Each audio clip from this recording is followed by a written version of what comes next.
You guys are in for a treat in this episode. If you are not familiar with the guest of this week, Mr. Nicholas Verge, then you're in for a good one. Nick is a guy who I've gotten the pleasure to know pretty well over the course of the last year as he moved to Austin, Texas. We've got some mutual friends. We go out to dinner. He talks about things that make me think a lot, and I like that. And he's very good at what he does, which is copy, marketing, sales funnels, psychology. He's just very good at selling things to people through written words and unique processes. So, not a traditional sales guy, but he's sold all his own agency services. Has sold over seven figures himself, as I think he's 26 years old. Just a really sharp guy, man. Again, if you haven't met him, you don't know him, you're probably going to have your eyes opened up a little bit into a somewhat different way of thinking about one thing or another in this episode. So I'm hyped to bring this one to you guys. Before we get into it, just go down below, subscribe to our free newsletter. It's the first link in the description. It's free. It'll always be free. Our goal is to be your pulse on the state of selling so you can have perspective that helps you make better career decisions, better decisions as a sales rep, as a seller. And we send you cool stuff every week. News, tips, tricks, memes, AI stuff, in addition to breakdowns of these episodes here. If you don't have time to watch the whole thing, go into the email, get some actionable tips, go about your day. So go down to the first link in the description, subscribe there. And now let's get into the podcast.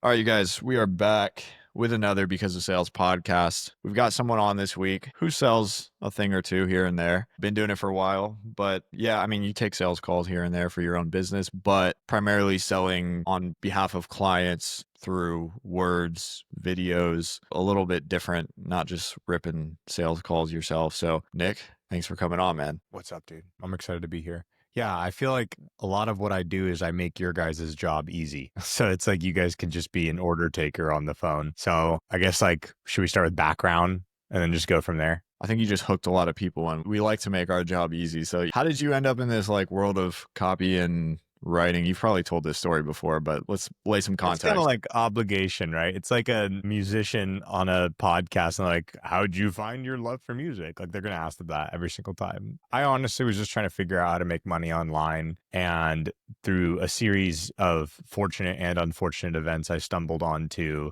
digital marketing. I started out in sales and I was working some local sales jobs. I was doing mortgage refinancing at one point. I had no idea what I was selling. I couldn't even explain to you what a mortgage refinancing plan was at all, but I did decent at that. And then I was selling at one point contractor shirts where you had a logo on the left and logo on the back. We drop ship it. Did that for a bit. That's primarily where I learned how to sell. It's actually a funny story. I have a dude that was teaching me who ran the business. He was like a 5'2" Jewish man. His name was Gordon. And he was just the slickest salesperson ever. And I mean that in a good way and a bad way. This dude was so good. He was sociopathic levels of being able to build rapport with someone. Not he was a bad person, but just that it was whoa, you've met those guys before who are just so charismatic with everyone. What he would do is make up stuff a lot on the call. So he'd see that the area code is Georgia and he'd be like, hey, this is Gordon from Contractor Shirts. And he'd be like, hey, are you calling from Georgia? And they were like, yeah. And he'd be like Atlanta area? And they're like, no, down south and whatever. And he'd be like, no way. Hey, my brother. And then would just make up this whole story about his brother. And he didn't have a brother. And so he would rinse and repeat that over and over and over again. And it would just win people over. So maybe not the most ethical guy to learn sales from, but nonetheless, it was my own boiler room experience that I got really comfortable with just the concept of rejection and that just smile and dial, just call as many people as possible. After that, I left that business. I just was in this spot where I was like, dude, I got to make money. I hate jobs. I was working restaurant jobs. I had a clothing brand at the time. I thought that my brand Burnout University was going to be the next big thing. I was going to become the white XXX Tentacion or whatever with no face tattoos. I just had my own ideal vision of reality until reality smacked me in the face and was like, dude, you got to figure out how to make money. So I just started looking into it. I remember the first first couple people I was following was like Ty Lopez, Alex Becker, and those were really the first two. And then because I followed them on Instagram, this like Indian dude DM me and was like, "Hello, sir. Do you want all courses? DM $50 Google Drive link." And I was just like, "Yeah, sure, dude." He just sent me a pirated Google Drive folder. I still have it. There's like 8 terabytes of courses in there. There's just so much stuff in there. And so I got access to just a bunch of marketing material and figured out, hey, here's how this works, learned about funnels, and basically was like, okay, well, I just got to go sell this. So I tried selling it to local businesses, was like, this doesn't make any sense. These guys don't want to scale. Oh, I need to go buy another truck. I have to go hire more people and whatnot. And I was just getting really frustrated with that. And it just like hit me. I'm like, wait, why don't I sell stuff to the people with the courses? I have all these leads. These guys all have programs. When I just reach out to these people. So I started offering like initially emails because emails are very easy to sell. But then I would also, help them with like landing pages and then eventually learn how to do VSLs. And what was funny is every time I didn't know a skill, I would just go to the Google Drive folder and just take whatever course I needed to take on that and just go through it. And so just brick by brick went from learning how to do emails to learning how to do landing pages to learning how to do sales letters to learning how to do video sales letters. Then from there, ads. And then once I just stacked everything together, understanding how to create actual strategies and everything from copy to like design to actual building it and understanding how to offboard that to people, how to build it. But I just realized what I was really good at was the research and the writing and understanding how to position the offer properly. That was by far the thing that I just was miles ahead of most people at. And in general, people were paying me for that because you can hire anyone to build a funnel and you can hire anyone to set up your email automations. So I just started focusing more on coaches and consultants because their business was so scalable. And then slowly but surely, I learned here's all the ways that coaches and consultants sell products and things online. And, I just ended up in the right niche where it's really not as, I would say, complex maybe as like trying to make a $50 supplement work. Like, I think that's actually much more difficult than making a high ticket offer work because I got a sales team to lean on. They got leads. They can call the people. All I need is one sale. And then boom, it's like our ROAS is super in the green. And obviously we want to do better than that. But yeah, dude, I think that's like a good like setup. That's how I ended up where I'm at now. I mean, now we kind of run more of a partnership firm where it's like we find an offer that we really like, that we really believe in, usually between like 100 to like 300K a month. And we partner with them and then we just run all of their marketing front to back. So I'm pretty much writing everything. And then I have a team of people for building things, for setting things up, for running the media, for doing everything front to back. But yeah, I think that's a good setup. To give you guys a little bit more context too, you might be listening to this, you might be a salesperson, business owner, and you're like, this guy's not a sales guy. Why is he on here? Because he's really good at what he does and he works very closely with salespeople. And, this podcast is all about perspective. So I want to let you guys know what people like Nick are thinking when they're working alongside you. Also, I'll hype him up a little bit. He's worked with like some of the biggest names in the space in the world that you guys definitely would know. Done a good amount of revenue for yourself. We've done like 50 mil for clients. And then, yeah, like the names of fame are like Jordan Belfort, Alex Jones. I do the best job of selling myself, funny enough, because it's just like the people just me. That's what I've realized. Like, it's so different. Like when you're selling advertising, it's such a relationship based sale. I see people do these offers where it's like, we'll build out your entire funnel in 14 days and then we'll run all the ads for 6 months for you. And then we guarantee, and it's super transactional and they can keep someone for only a certain amount of time and they're constantly churning and burning and they have this massive operation. And for me, I just kind of look at it like you need 3 to 5 partners max. And if everyone's doing about 300K a month and you can scale them up to like anywhere between 600 and a mil, you're going to do just fine. So I just don't really sell myself or really put myself out there a lot. It just happens. I feel like this is kind of the natural evolution for a lot of people that are good at a skill is like you slowly start stacking on a little bit more here and there to the point where it's like, oh, I could help you in a couple other ways. Let's like work out something a little bigger, right? And you don't get those deals off of like a cold DM. Never will. It's all relationship based. That's what I think I'm best at, is how to navigate that, because It's so funny. Like the other day, I was recruiting for one of our main partners. They're like, "Man, I need a COO." I was like, "Oh, bro, I got you." And he was like, "Yeah." I was like, "I got the best COO you'll literally ever hire in your life." And he's like, "You serious?" I told him. He's like so excited. He's like, "Oh my god, that guy sounds perfect." Get off the call, call the COO, and I'm just like, "Hey, man, here's what I think is best." And the dude was just so ecstatic, match made in heaven, and they're gonna have a talk later today. And I think that it'd be absolutely amazing to have him on board. But I've done that. I don't even know how many times. I've just randomly pooped out super key hires for companies, God knows how many times, because I'm so connected in the industry. Yeah, so just to give you guys a little bit more context before we really get into some stuff, and I'm also excited to have you on, dude, because you're in Austin. We will have dinners and things here and there, but we definitely get into some like very interesting conversations around just like business and all things life. And so I'm hyped to get you on here and actually really dive into this stuff. So maybe on the next podcast, just be like, yeah, I'm that guy instead of, yeah, I was selling t-shirts with the logo on the front and the back. But anyway, all right, so let's like move this along. So you kind of like pick up sales and you're like, sales is cool, but not really my thing. Like doing sales is not my favorite thing, whatever. And then you go on to meet this Indian dude in your DMs, changes the course of your life. I don't even know his name.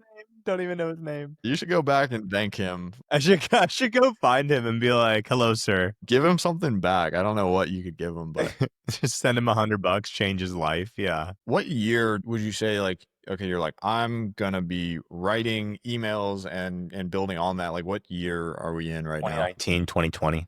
Okay, so it was a thing. Like there were people doing it, but not as saturated as it is today. Like, how did you go about signing early, or like, I don't know if you call it clients, or like getting early gigs, or just like getting your foot in the door there? Dude, I just went and offered free work. It's like, "Hey, man, I'll write emails for you for free for 2 weeks. If they don't convert, at least you got to test something. If they do, you don't pay anything for them. Only pay me after." Like, you got to realize when you don't have a reputation, everyone's taking a risk on you. You have to just make it that if you don't get them results, either you'll refund them or just do it for free. And so I was just really aggressive about free work. I had a lot of time. I was very time rich, cash poor. So it just made sense. Dude, that's the absolute worst thing when you're like starting a freelance business or agency business and you're like, I finally collected money, and then you're like, "Oh, I have to refund the money." Dude, that was supposed to be my big break. Would you still in 2025 recommend that to people? Because people like to argue about this, right? Don't ever do free work. I'm kind of on your side. Like if you have the time, do it. I just think that the people that are saying don't ever do free work are retarded in general. Because what are they trying to do? They're trying to sell you usually on their program for freelance. I have this magic DM script that, I mean, just like think about it from a business owner's perspective.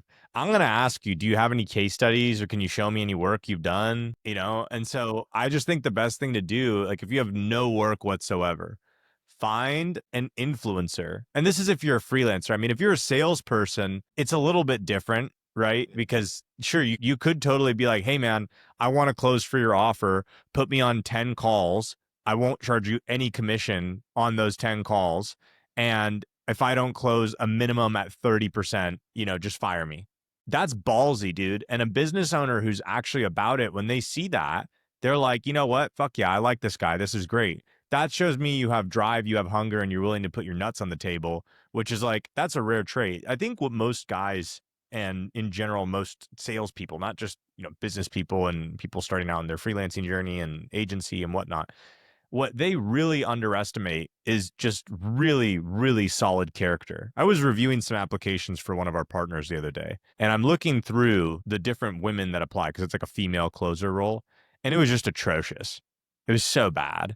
It was like, I don't know how these girls think that, yes, I'm going to be surface level and judge you based on the first impression. Shocker. Like, dude, there was one girl. This is so funny. She shows up. She's like, I swear to God, she was doing this with her hands like that. And of course, she's from Atlanta and she's Asian, but for some reason, she was like not acting Asian. You get what I mean? And she was just like, yeah. So like, I've been in the high ticket space for like a while. And I was just like, what are we doing here? So people don't realize that if you just got on one of those videos, like the Loom videos that you have your guys do, and obviously you could talk about yourself, but if you just say, I know that I would be an amazing hire for your guys' team because I know how to close this. I understand your customer ICP better than anyone else that is going to get on a call with you. And I'm so willing to prove that I will literally do my first 10 calls with you commission free. Put me on them. If I don't close a minimum of 30%, fire me on the spot. I'm willing to put my money where my mouth is because I know that I can beat any record that you guys have on your team.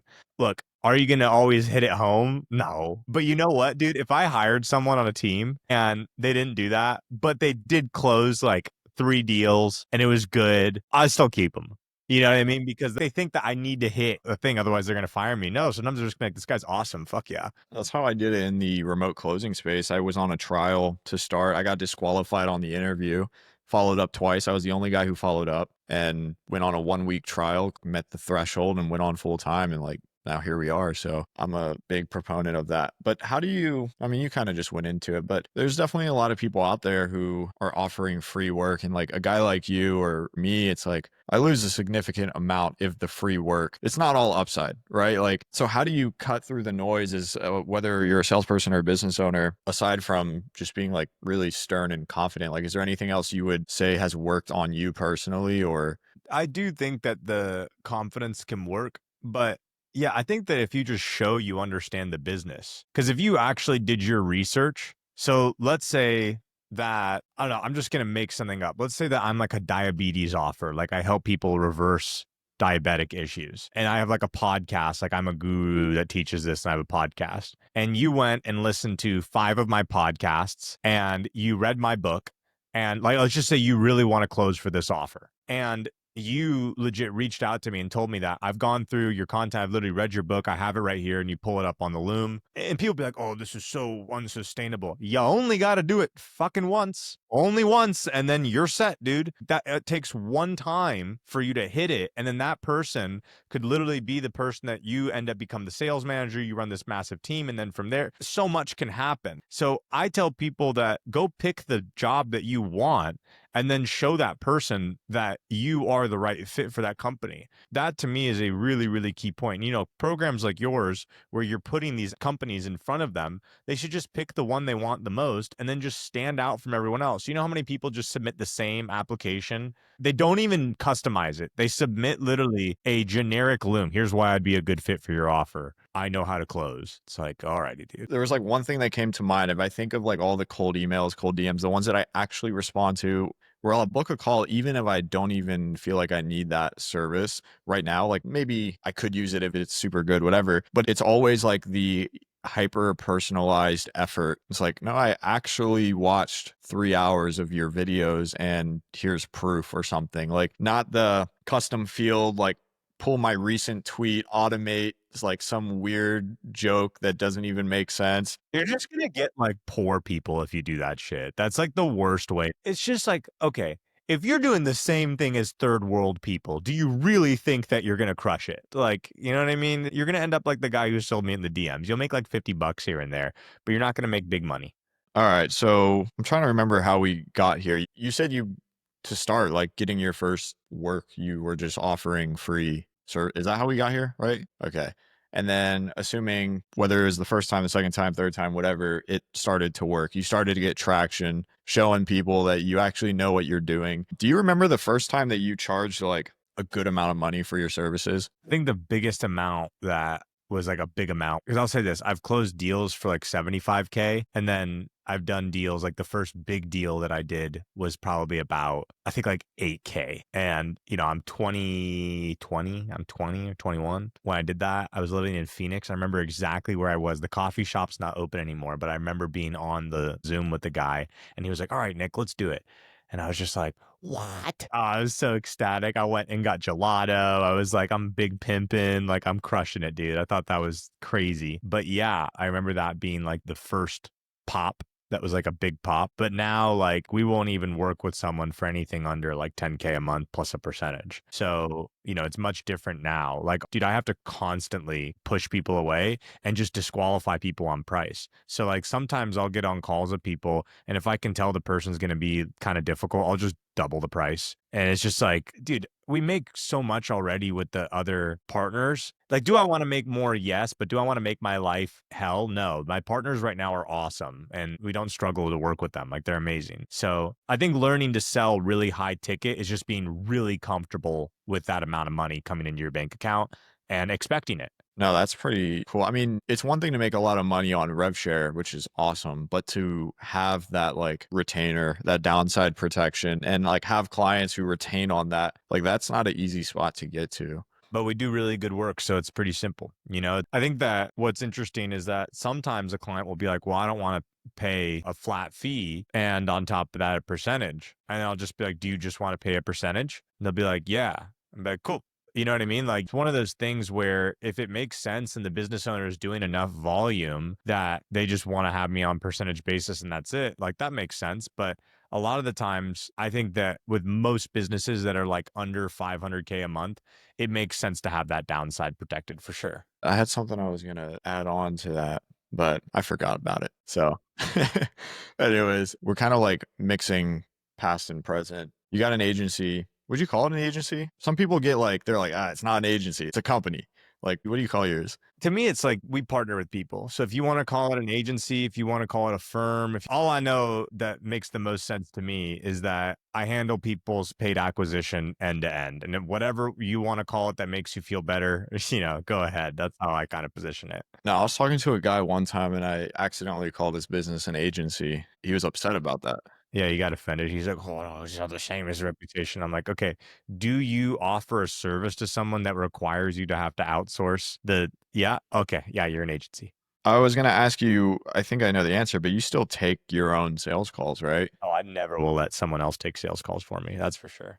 Quick break in the pod for the sponsor of this week's podcast, the Serial Sales Community. The Serial Sales Community is a business that I've personally been running for 3 years now.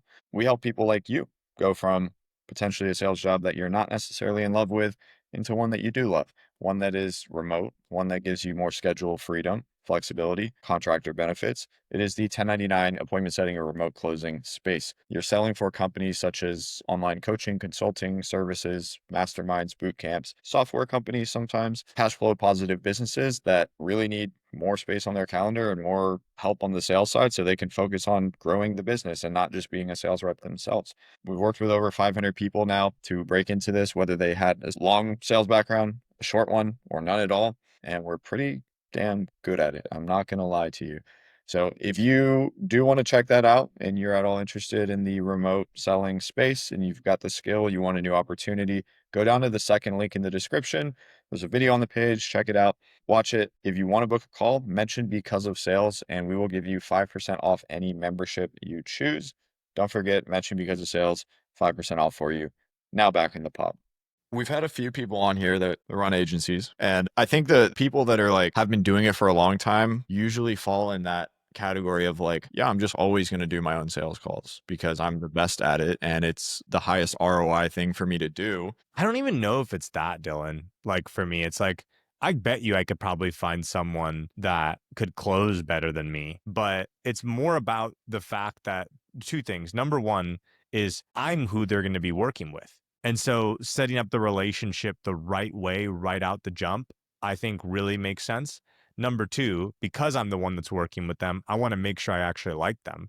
Like I've legit DQ'd people. I remember we were getting on with this like personal development, career development person. And this dude was so weird. He was like, I manifested my hot tub in my backyard and like, dude, just rambling and yapping and whatnot. And thank God I didn't have a closer because the closer wants what? They want a commission. And so they would have done everything to close that guy. And then I would have been stuck working with wacky whack-a-pants, Willy Wonka over there. It was just ridiculous, dude. It was so stupid the way that guy was acting. So I'm the one who's going to have to work with these people. And then as well, it's that I don't, and this maybe does have to do with sales. I've yet to find someone that understands the actual side of marketing as well as I do that can also close, So I don't want to go and hire that. I think this is actually a lot easier for like sales agency guys to do because you can put a closer in there because they understand, oh yeah, we're going to run your sales teams for you. But marketing is like a creative art. That's why our company's name is Copy and Systems. Like it's partially systems, but the other side of it is copy, which is very much so creative. So there is an element to it that is very right brain that isn't easy for someone that's very script focused logic. I need to close this person and just get it done. And I would just way rather do that myself so I can filter out one, the people that are just gonna be super annoying, the people that I can't get results for. And then as well, because then I set that standard that when they show up, they know I'm working with them. I kind of have the same take on certain things, but I've like had discussions with other people and they bring up this point that I want to run by you and kind of get your thoughts on. I say like example, like in our community, I'm still very in the fulfillment. I actually don't mind it. It keeps me like in tune with what's going on and what's working, what's not. If I'm stressed out and I'm talking to someone, they're like, dude, you need to hire an operator. You need to hire this. And I'm like, well, there's hardly any people that understand both this part of it and this part of it and this part of it. And then the argument is like, well, is the problem that they don't understand or that you don't know how to like train and manage somebody? This is a very Cole Gordon-esque thing to say. You know what I mean? This is like, that's what those types of people say. Well, my belief is on that is that you got to do the things that nobody else can do. So like, look, I can run Facebook ads, but somebody else could run Facebook ads a lot better than me. And so I have a media buyer. I can build a funnel in GHL, but someone else can build it a lot better than me. But I've yet to find one person who can write copy like me. And I've yet to find one person that can explain how to take someone's offer and how we can scale it with their marketing as well as I can. I think there's the certain things that nobody can do as well as you, no matter what. Even if you were to put together the most comprehensive training program, it's just not going to happen. But there's certain things that sure you could maybe help with, they could aid with. Like for instance, they had artists where they would have someone else paint the entire portrait for them, but then they would leave like the face undone. And then that artist, because faces were their specialty, they would just paint the face. So I have that like right now pending. Like I do want to train someone to start to understand how to write copy, but they're never going to be able to do final drafts. Like they just won't. And I'm not going to let them. So it's one of those things where it's like, sure, you'll be able to scale more aggressively and be able to do that. But it's like, I think what happens is a lot of these guys are thinking about things in terms of a 30, 60, 90 day, maybe even 1 year timeline. And I think it's my personality type. I think it's just who I am. I think about everything in terms of a decade or 2 decades. And it's like, I'm willing to do the thing for 2 decades because I have a really good friend of mine. His name is Pejman Gadimi. When I say really good friend, meaning I really like him. It's not like we're hanging out or anything. We did a podcast once. We go back and forth on social media. It's not like I'm hanging with this guy all the time, but he said something that was very profound and it stuck with me ever since. He goes, it takes 5 years to just know what you're doing. It takes another 5 years for you to get good at it. It takes another 5 years for you to be great at it. And then it takes another 5 years for you to be the best at it. So you need to be with it for 20 years. And so the guys who are always like systemize this and systemize that and whatnot are also the guys that jump ship from the offer and then are selling e-com automation and then jump ship from the offer and are now selling, what are they doing now? I mean, probably DM setting or something. I don't know. These are the guys that don't really care about the thing they're doing. So that's just kind of how I view it. I see it too. Like a lot of those guys, they want to make money, not so much worried about the way in which they make it, as long as it's like not awful. They're just like, I want to be a successful business owner and make money. Whereas you are kind of like, no, dude, this is like what I do. Like I like this and I want to keep doing this. And I think both those people are right. Like whatever works for you. I'm very polarity based in that like I'm on one side of the spectrum. And it's not that I think those people are wrong. It's just that the outcomes that they end up getting are not the outcomes that I want. And I've seen enough of the patterns to just be like, yeah, no, that's not what I'm doing. And then when I see people that are the same as me, like they're passionate about what they do, I'm like, yeah, if you want to hate what you do real quick, systemize the shit out of it. I'm not saying systems are bad, like there's nuance to everything, but yeah. Are you talking about Pejman who runs the car program? Yeah. I heard him say something profound one time. I bought his program. Honestly, I used it to buy the car that I have. He said, Tesla gay, Corvette gay. He did say that. He makes like super controversial reels with like in the car scene and it's so funny. That's cool. Okay. So I think people listening to this are like, yeah, it makes sense. You actually like doing this. Why systemize the shit out of it? Like, I mean, get rid of the stuff that you hate, like that you don't need to do, right? Like create systems, yes, but like, well, I need to put a person in this so I can scale this to an enterprise and be able to do this, and then so I can exit one day. It's like, all righty, buddy. Like, I'm not saying you're not going to exit, but it's just one of those things where it's like, I think good things take time. Like, do you want a microwave business or do you want a slow cooker business? I want a slow cooker business because that's what really gets it to where it needs to be. Like, I remember when I was 21 and I had this friend, I told him I want to be the Michael Jordan of copywriting. And I remember him kind of being like, I know what you think about at night. I was like, what? What are you talking about? And he was like, you think about like cuddling with your wife that you haven't even met yet. And I was like, how did he know? Like, it's so true. And, you know, what he was really trying to express to me is that there's these guys that go all the way that lose everything in the process because they were so obsessed with going all the way. And now what I've realized is that, like, I of course want to have the balance in my life. Like, I want to have a really healthy, amazing marriage with the woman I love. I want to have kids. Like, I want to be able to have toys and have fun stuff and have a really like awesome brotherhood and like people that I care about.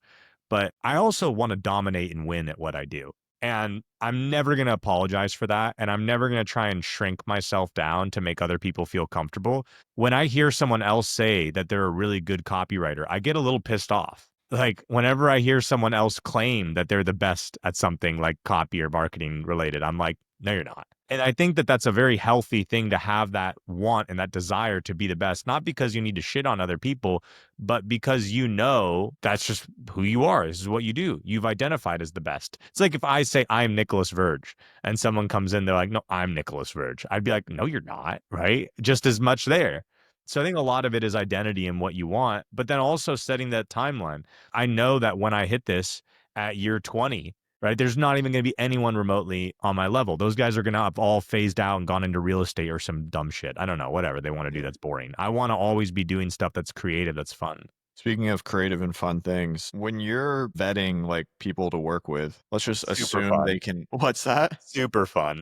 Yeah, let's just assume that they have money and they're not terrified of your retainer rev share deal. What are you looking for aside from them not being unenjoyable people before you go into like some pretty deep, like long-term engagement? I think number one, are they actually helping people? So, like, I have a belief that there are two types of offers. There are virtue offers and vice offers. So, like, the worst thing you could do is get into bed with a vice offer. So, like, dating, coaching, crypto, any of this stuff that's like gambling or anything like that. I think dating and crypto are probably two of the most common. There probably are some more legit crypto people that are more like stable coins and like whatever. I don't know why you need to join a program for them to tell you to buy Bitcoin. Like, that's pretty straightforward. But for the most part, I would say staying away from those offers because you're not helping society. Like, you're actually doing a net negative to society. And people will be like, well, but Nick, like the dating coaches, I met some at this event I went to recently, and I was just telling them that I don't work with any dating offers. And they go, well, you don't believe that like men should be able to like date and like find their partner? I was like, not your way. Because that's the great smoke screen. Yeah, we teach guys how to get girlfriends. No, you teach guys how to get their willy wet. You don't teach them how to get girlfriends or how to get married. So I would say staying away from vice offers, going towards virtue offers. Weight loss, phenomenal, assuming they actually know what they're doing and they're actually legit at it. Like personal development stuff, that's again, they're legit at it. You know, if you're doing make money online stuff, I would stay away from, I'm going to say this, and some guys definitely may get offended by this, but like Miami types. Like, I have friends that are out there. I would never do business with them though, because it's just too fast. What you want is a CEO and an operator who's super steady and boring. That's what you want. Those guys make more money than everyone else. Like, we were talking about someone before this with like payment financing, whatever. This guy's doing like $1 million a month. And that's great and all. I guarantee you it's an absolute freaking shit show to work for that offer. Nothing's organized. People aren't showing up. There's a girl right now in the space who's running a specific sales placement offer.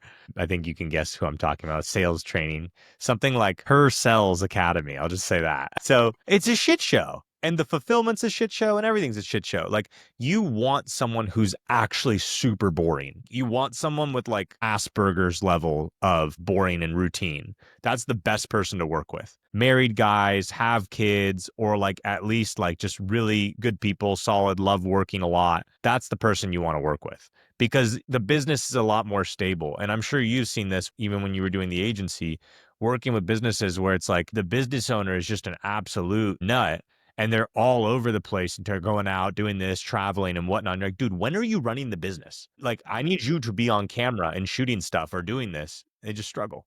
I just like super simple things too, dude. Like in their profile picture, is it their face? Is their name their real name? Just like little stuff like that. Instagram is one of the best ways for you to tell whether or not you have like value alignment with the person. Cause like, hey, someone may hear what I'm saying about dating and they might care and they'd be like, I don't agree with that. But just look at someone's Instagram. Do their values align with you? And it's like, for me, what do I want? I want family. I want kids. Obviously, I love money. Like, I think money's awesome. I love business. Yeah, if I get on there and the guy's like, it's with 7 different bimbos in the last like 6 posts, yeah, I'm probably not going to work with that guy because it's just like there's no value alignment there. So why even spend time? I don't spend time with those people as friends. So why would I want to work side by side with them for money? Are you a prostitute? That's how I view it. It's like taking money just because, like, I've had it where people legit stopped working with me because of stuff I said online. And I'm just like, goodbye then. I'm not going to sell out. I am who I am. And if you don't believe what I say or don't like it, then we probably shouldn't work together. I want to talk a little bit about some like in the weeds strategy stuff. So you work with a lot of different teams, different niches, different sales teams, and you see a lot of different stuff. Let's start here, man. If you're cool with diving into it, we were at dinner the other week and you're going back and forth on this. Like, you had a new client, you're trying to write a VSL, you're pulling sales calls, putting it into like your LLM, and you're using like these transcripts to make like cool shit, basically. I feel like that's like the starting point of so many things that could be relevant to marketers and salespeople, business owners that are listening to this.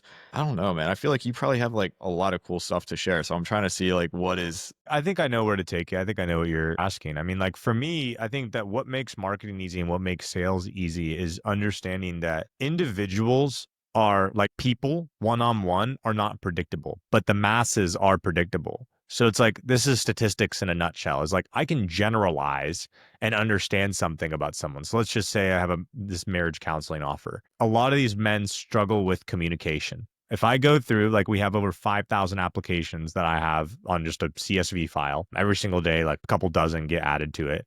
But if I just export that, put that into like a Manus or a Claude, probably not ChatGPT, can't analyze that many, but like Manus, and just have it like bucket out the problems. It'll say communication issues is like a really big one. But that if I were to go and grab 10 of those guys, sit them in a room in front of me and be like, what communication issues do you have? One of them is going to be like, I yell at my wife. The other one's going to be like, I can't communicate that I want sex. The other one's like, oh, she never talks to me and I get really insecure, right? Like all of their communication issues are different. They're unique. Some guys may be one and the same. You know, by understanding in general what most people are dealing with in your niche, like I think the best thing a sales rep could do is ask for the last 30 to 50 calls that closed and get the transcripts from them and put them into a tool like Manus, Manus. And literally all they need to do is just ask Manus, I want you to give me an in-depth psychological breakdown on this person. And then as well, give me an in-depth philosophical breakdown on this person.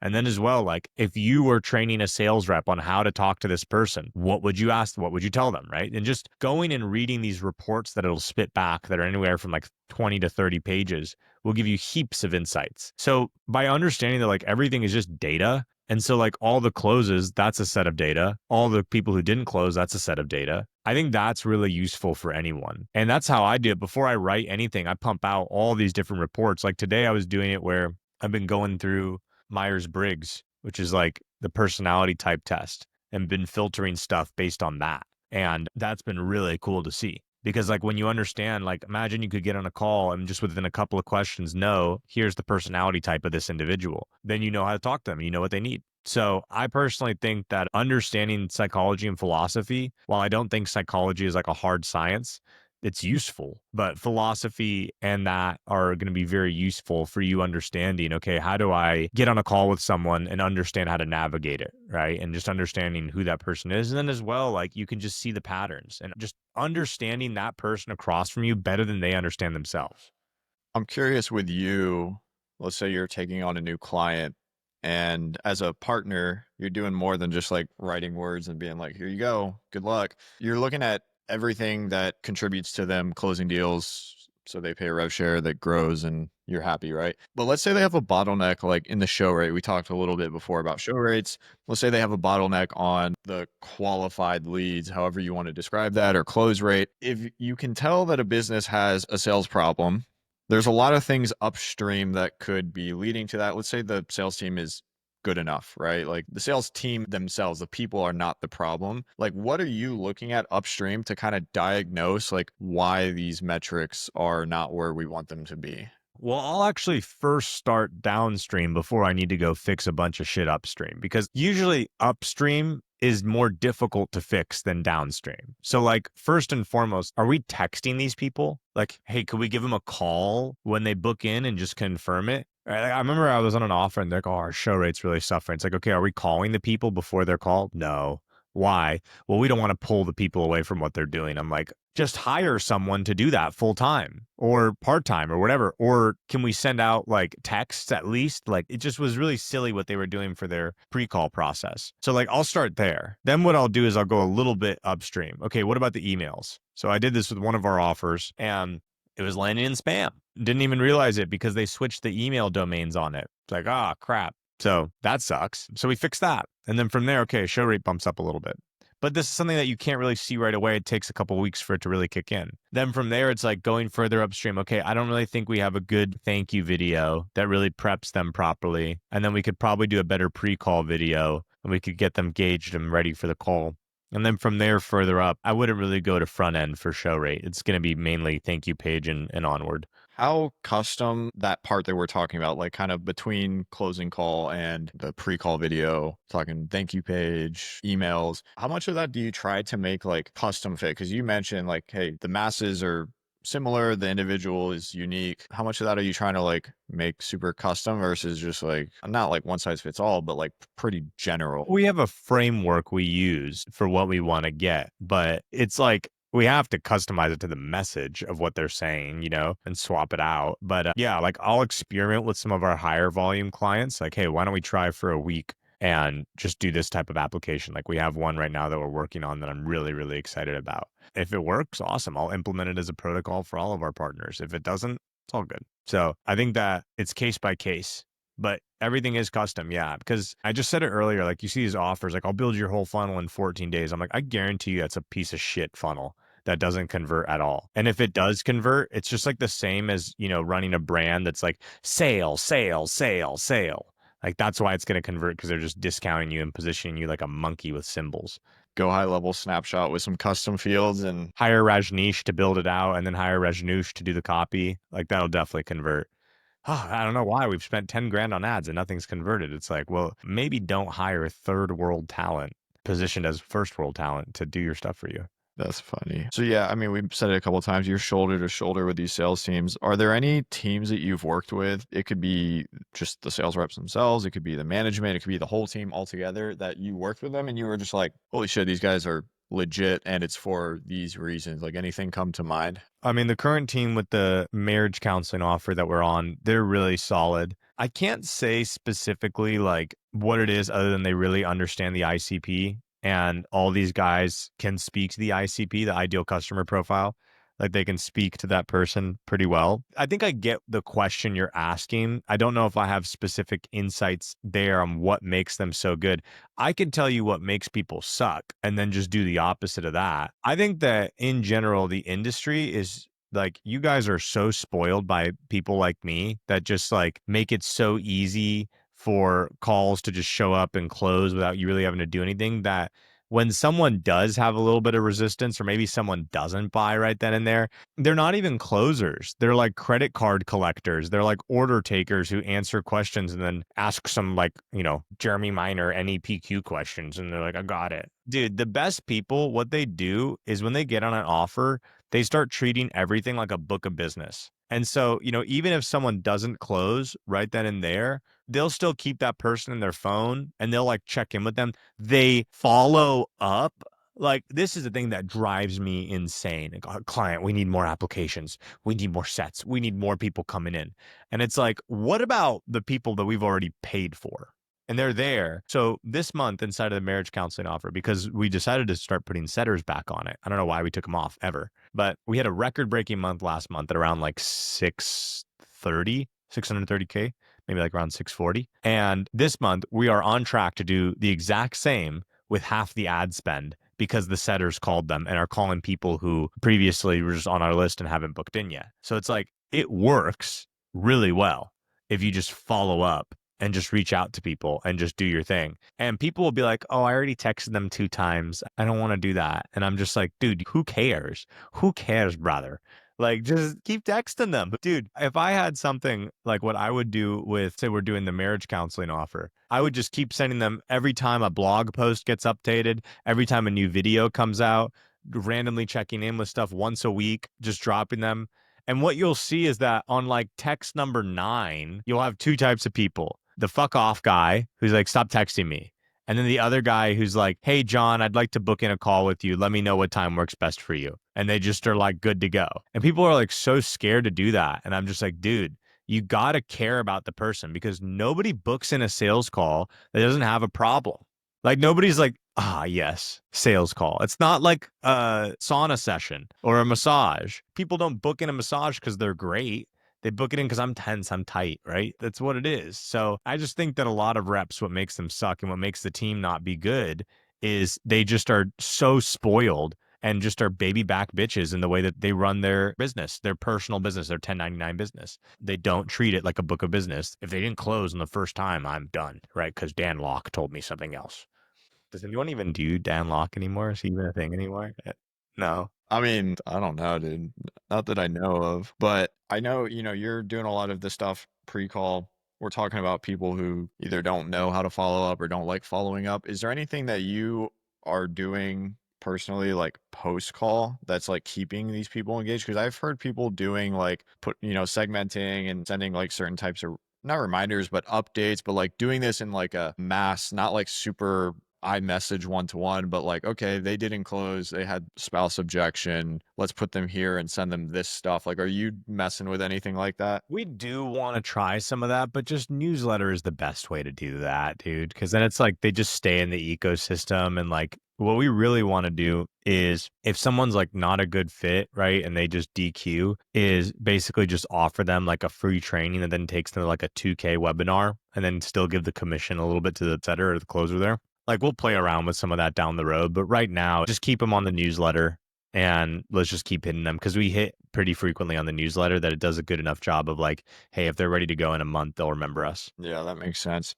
What about with like going back to the pre-call stuff? Because I think people listening to this, a lot of salespeople, business owners, they're kind of also, some of them, depending on the role, have like say or influence over what goes out before a call. For you, is there any, there's a lot of different strategies out there, but any particular ones that have worked like very well for you as far as like certain cadences, types of emails, SMS? Curious on that. Definitely emails, SMS. I think that the best thing to do with SMS is, what I would do is like, I would legit just do the Calendly ones where it'll text them, and then like 3 days before, because you really shouldn't let people book more than 3 days out. So I would do, again, like 2 days before, 1 day before, day of, and then maybe like an hour before, just so they're getting notification. No one's annoyed by that. I've never had someone be like, stop to that one. Like, you want to know when your call is. Then what I would want is, this is a perfect world if I was in control of the sales process, I would have the setter, or I'm sorry, the closer, text them from their phone or from a SendBlue or something like that, and literally just hit them up and be like, hey, this is my personal line. If anything pops up, can you please text me here so we can reschedule? Otherwise, looking forward to speaking with you. I'll hop on the Zoom with you at that time, and just send it to them. I remember once, dude, this is actually a funny story. So I do this myself. If I see someone booking a call with me, I just text them from my personal number. And this one lady, I remember I texted her and I was like, "Hey, Joanne, it's Nick from Copy and Systems. I just saw that you booked in. Really looking forward to speaking with you guys. Is this the right number for me to reach you?" Something like that. And she goes, "I already booked my call for tomorrow." And I was like, "Yeah, no, I get that. I'm just checking to see if you had any questions or any schedule changes."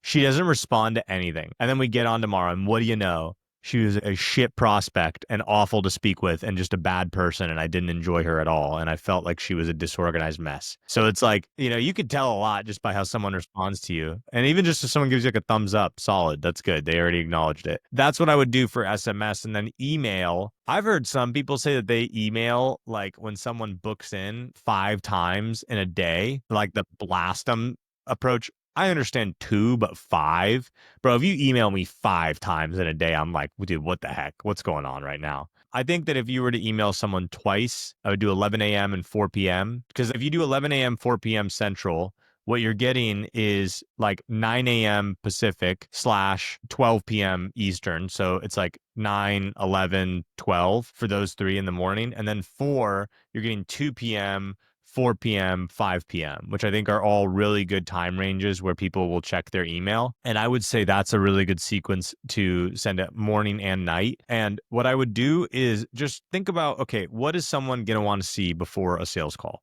They probably want to see results. They want to know what you do. They want to understand your business. They want to understand what to expect on the call. We just provide value. I have the client as well always record like a Loom video of like a case study and include that in the email sequence and, just have multiple different types of content that you're sending them so that if someone wants to go through like 4 hours of content before they get on a call with you, they will.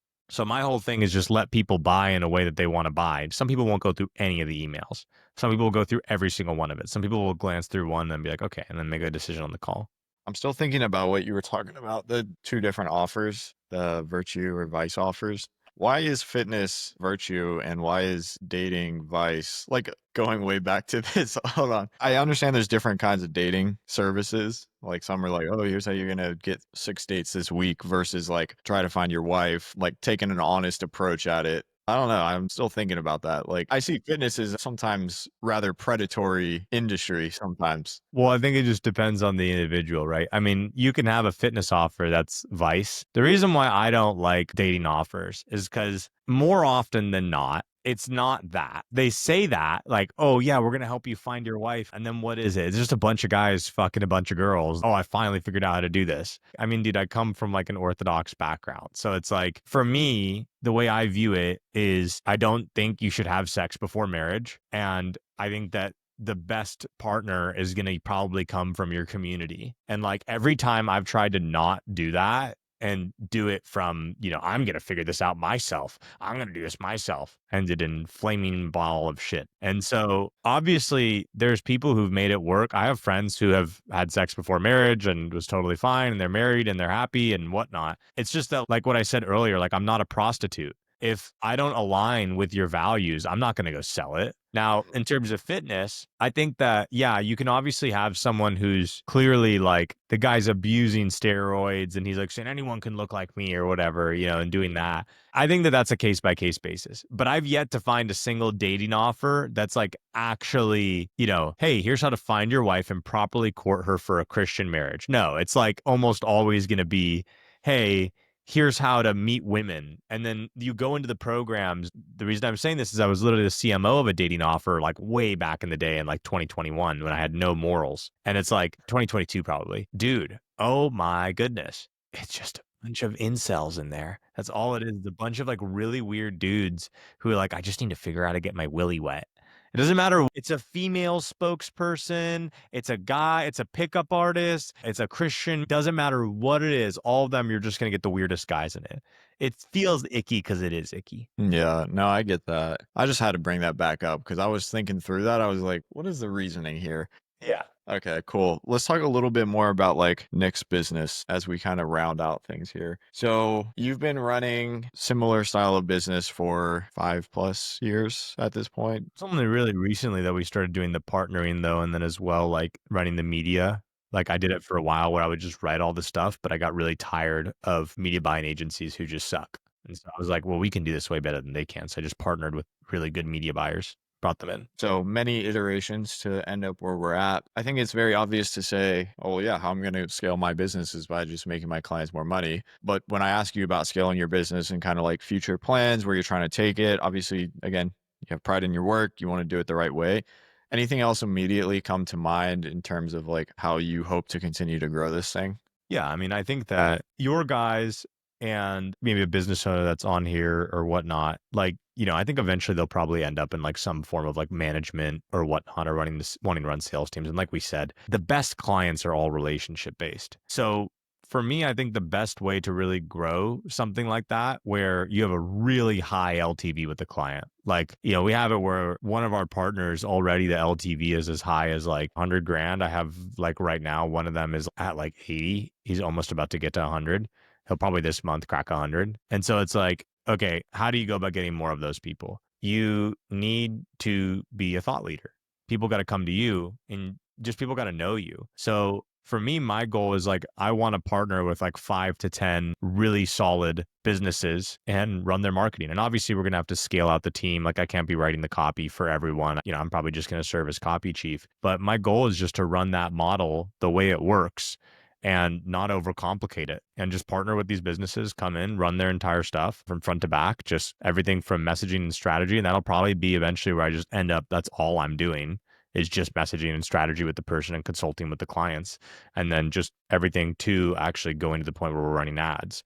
So to build everything out, run that for about 10 people and really help them scale their business. And then probably at some point, eventually, I'll just run my own offer. I can tell you that eventually what I'd love to do, probably when I'm closer in my like 30s, I'd love to run like a marriage offer, like helping men inside their marriage, but I'm not married. So it's like, got to get there first, have kids, whatnot, do that, and then like be able to do that. Yeah, I know that you're a wholesome dude. It's on the radar for you, wife, kids, all that good I stuff. love, bro. That's funny. All right, dude. So we've been talking about sales. We've been talking about copy, marketing, the overlap between the two. You learned how to sell back in the day when you were helping people refinance their mortgages and selling. That's what I'm talking about. I had no sense of morality. You just end up in the most obscure corners of the world. Yeah. But yeah, I mean, you learn how to do that, and then one thing led to another, then you learn this other thing, and then you put the things together. You just are compounding, right? But learning how to sell as a person, like sell yourself, sell your services in business and outside of business. If we just really zoom out and just be like, oh yeah, dude, because of sales, like this is what I've done, this is what I've built. What just comes to mind when I mention, like, what have you been able to do because of sales? Let's start with like the base level. Like, I make as much as like a Harvard graduate, and I didn't have to go to Harvard or deal with any crap. I make more than most doctors, and I don't have to be a doctor. I can do whatever I want with my time within reason. I'm not like going to go to Bora Bora for like 3 weeks. So I can't do like everything I want with my time, but I don't want to do that. I live a pretty sick life for myself, and I was able to create the life that I wanted. Like, I think a lot of guys, they kind of see, and I fell into this as well. You see the guys on Instagram and whatnot, Miami, Dubai and whatnot, party, party, club, club, club, cars, cars, cars, girls, girls, girls. And you're just like, that's what I want. I like did that and I hated it. I was like, oh, this isn't me. And then I realized like, oh, I'm like way more like live in the woods and like chill out and have like a nice slow start to the morning, work all day, go to the gym and just do the same thing every single day. Like, I'm kind of autistic like that. I just do the same thing every single day. So sales basically got me the income that I could like split test realities. Do I want to be like a playboy, or do I want to be like living in the middle of the city? Do I want to do this? Do I want to do that? Like, sales changed everything for me. Sales actually gave me the freedom to the point where, dude, I can go to church multiple times a week. I can do whatever I want pretty much all the time within reason, obviously, of like needing to get work done. Yeah. I mean, dude, it's freedom more than anything within reason. Kind of off topic here, but before we wrap up, I imagine there's some people watching this that are like, yeah, dude, I'm good at sales. I'm not that good at writing. How do I get better at writing? Like, what's like some quick off the dome suggestions for someone who's like, I need to get better at writing in a persuasive manner? Yeah. Read, seriously. And I would read both fiction and nonfiction. I would read fiction because something I heard once, which I loved, was fiction is the most persuasive form of writing. So, like, fantasy is like the most persuasive form of writing. You would think that no, like, clearly not. But think about it. You never question when you're reading like a story Like when you read an Aesop fable, you're not like, no, that didn't happen. Like you're just imagining in your head. It immediately places the image in your head. Is that not like extremely persuasive? So I think that's super important, is seeing how people are able to craft images like that. But then as well, if you're reading nonfiction, see how people structure their arguments. When you're reading like a book about someone explaining, I have stuff on my wall right there, like someone explaining sales, someone explaining like how to actually go about doing word of mouth referrals, whatever, right? Just reading these books and seeing how people structure arguments, you're going to see a lot of people suck at this. What is he saying? What's that? I don't understand why this objection's popping up. I'm bored. But then there's some people who are really, really good at it. Like you can't put the book down. It's so good. Now, if you find a book, and you probably have a book that you just read cover to cover because it was so damn good, look at how they wrote that. Like most people never ask that. They just read the book. They're like, wow, that was really good. But they didn't ask themselves, like, why is this so good? Another use case for Manus is to just get the PDF and throw it into Manus. Be like, hey, I want you to analyze this for me. Why is this writing so good? And just realize that the way to get better at writing is to imitate a lot of people. And then eventually you'll arrive at your own style. And for someone who's listening, they're like, damn, I wish he would just tell me like what book to start with. Writing wise, Yeah, like someone who's trying to get better at persuasive copywriting.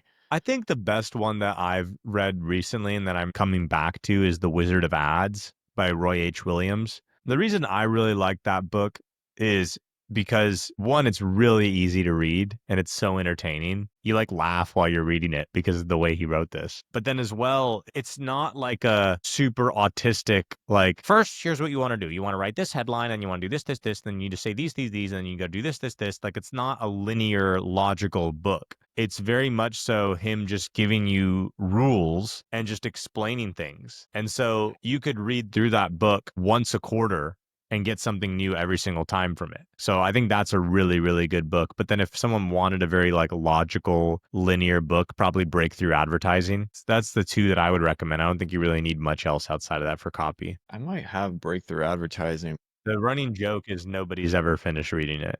I'm not sure if I have that one, but Wizard of Ads, I'm looking at it and I don't even know if I've ever heard of this book. Guy's awesome, dude. He lives in Austin. He's in Texas. He owns a castle. Okay. Dope dude. So like I'd have a private day with him literally next Tuesday. I paid him like 7,500 just for half a day of his time or something like that. The whole thing is for me, just find the people who are better than you, way further ahead than you, and just learn from them. This guy's been doing it since before you and I were even like a concept in our parents' heads. All right, dude. I said we were going to wrap it up, but now I have to ask you, there's people who just heard you say 7,500 for half a day of their time. They're like, all right, this dude's insane.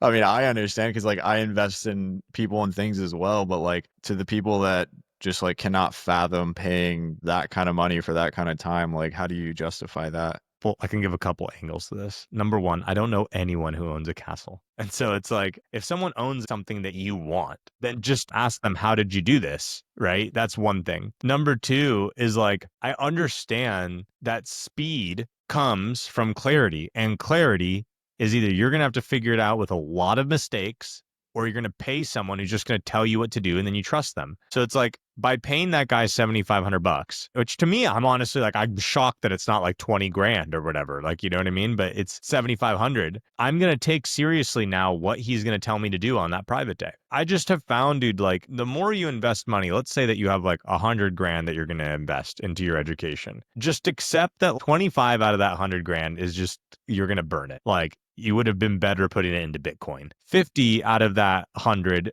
is going to be like, okay, that was all right. Like you got a thing or maybe met someone or like got a client from it. And it was like, all right, that's solid. But then like 25 grand out of that 100 grand is going to be the best money you've ever spent in your life. So just knowing what are the indicators for that before you spend that money is massive. And okay, here's someone who's been doing this for like 35 years, who has a castle, who has dozens and dozens of partners, who runs some of the largest advertising campaigns known to man. And I clearly respect his expertise a lot.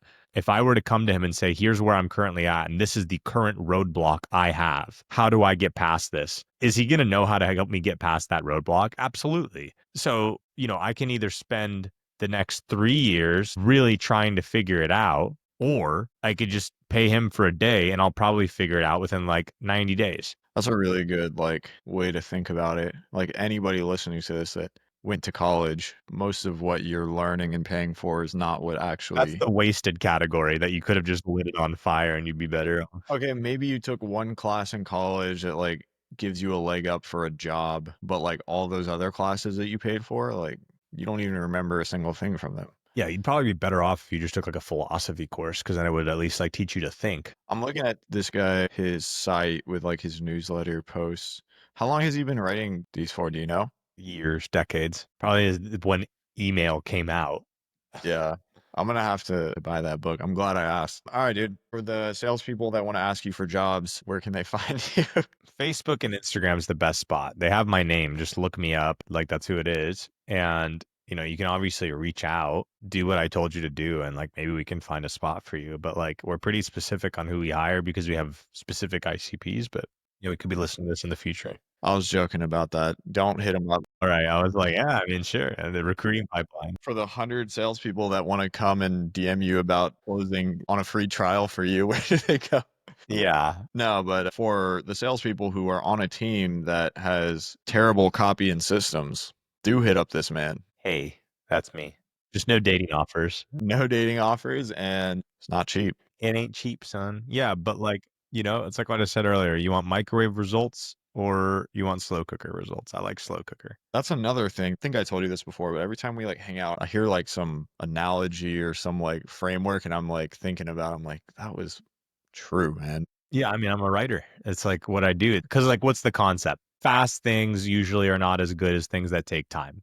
But it's like if you say it that way, it's not as good as do you want microwave results or do you want slow cooker results? Like we've all cooked something in the microwave and then cooked something in the slow cooker. Slow cooker's way better. I got a slow cooker, I like it. Alright, man, I appreciate you coming It's on. a great way to end this. There we If you go. wanna connect with Nick, we'll put all his links down below, and we'll see you next week. Thanks, man. Peace, guys. All right, you guys, that is the pod with Nick. Hopefully, what I said earlier in the introduction rang true. Hopefully, you've had a little shift in the way you see things, the way you sell things. Nick is a guy that every time I meet up with him, I think I said it in the podcast, but every time I meet up with him, I learn something new or I see something from like a different perspective that was different than what I previously knew or believed. So, really solid guy. If you are on a team that could benefit from Nick's services, I know he's a little selective with who he works with because he's pretty good at what he does, but all of his links are going to be down below. If you want to hire him or recommend him to the team that you work with or anything like that, go down below. We'll have his links there. And aside from that, that's going to be it. I do want to point you guys one more time to subscribe to our newsletter. It's free every week, every Wednesday with your morning coffee, less than a 5-minute read for you to know everything that is happening in the world of sales as you need to know it. So, more information, more perspective, make better decisions, make more money, have a better life. It's a win-win and it's free. Go down, first link in the description, and we'll see you next week. Thank you.